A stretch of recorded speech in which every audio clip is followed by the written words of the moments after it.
नमस्कार मंडळी, मी प्रिया. तुमचं सगळ्यांचं स्वागत आहे आपल्या आणखी एका नवीन व्हिडिओमध्ये.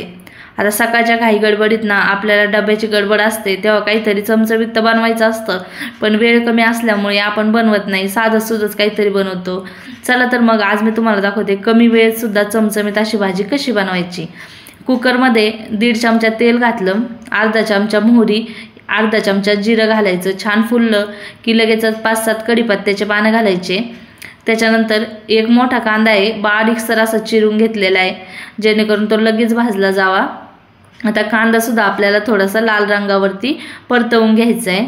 सोबतच आता आपल्याला त्याच्यामध्ये घालायचं आहे अर्धा चमचा आलं लसूण पेस्ट.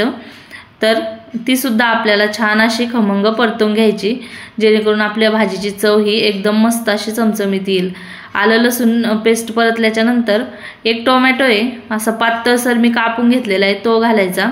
त्याच्यावरच लगे मीठ घालायचं, म्हणजे काय टोमॅटो लवकर मऊसूत पडतो आणि छान असा शिजला जातो. आणि आता हे संपूर्ण एकजीव करून घ्यायचं आणि थोडासा टोमॅटो मऊ होईपर्यंत शिजवून घ्यायचं.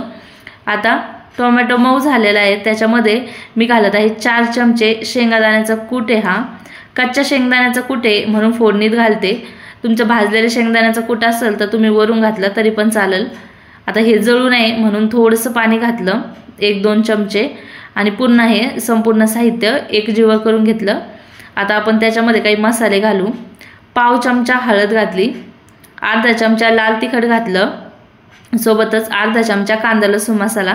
तिखट तुम्ही तुमच्या चवीनुसार कमी किंवा जास्त करू शकता. अर्धा चमचा या ठिकाणी धने पावडर वापरली. एवढेच मसाले आपण वापरणार आहोत. जर तुम्हाला आणखी जास्त काही मसाले घालायचे असं नाही ह्याच्यात तर ते सुद्धा घालू शकता. तर बघा, मसाले सुद्धा आपल्याला याच्याबरोबर छान तेल सुटेपर्यंत परतवून घ्यायचे, जेणेकरून भाजीला तरी खूप छान येईल. या ठिकाणी अख्खा मसूर 1-2 तास गरम पाण्यात भिजत घाला किंवा रात्रभर पाण्यात भिजत घातला तरी सुद्धा चालणार आहे. आता तो मसूर हा आपल्याला फोडणीमध्ये घालून घ्यायचा आहे. फोडणीत घातल्यानंतर साधारण 1-2 मिनटं आपल्याला हा याच्यामध्ये परतवून घ्यायचा आहे. कमी गॅसवरती परतवा. आता बघा, या ठिकाणी गारच पाणी आहे, अर्धाच ग्लास मी या ठिकाणी पाण्याचा वापर केलेला आहे. आता तुम्हाला भाजी कितपत घट्ट किती पातळ अशी हवी आहे ना, त्यानुसार तुम्ही पाण्याचा वापर करा.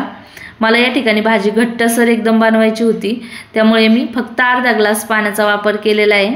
सोबतच कोथिंबीर घालायची, जेणेकरून त्याची चव आणखीनच वाढेल. एकच शिट्टी घ्यायची, फक्त एका शिट्टीमध्ये आपला हा अख्खा मसूर बनून तयार होतो. त्याच्यापेक्षा जास्त शिट्टी घेऊ नका, एक शिट्टी घ्या आणि कुकर मानाने गार होऊन द्या. 5 मिनिटात बघा आपला अख्खा मसूर हा बनून तयार झालेला आहे. ही रेसिपी तुम्हाला कशी वाटली मला कमेंट करून सांगा. आणि जास्त शिट्ट्या घेऊ नका, जेणेकरून मसूर हा गाळ होणार नाही, कारण मसूर आपण अगोदरच भिजवून घेतला होता. जर तुम्हाला ही रेसिपी आवडली असेल ना तर व्हिडिओला लाईक करा, इतरांना शेअर करा आणि आपल्या चॅनलला नक्की सबस्क्राईब करा.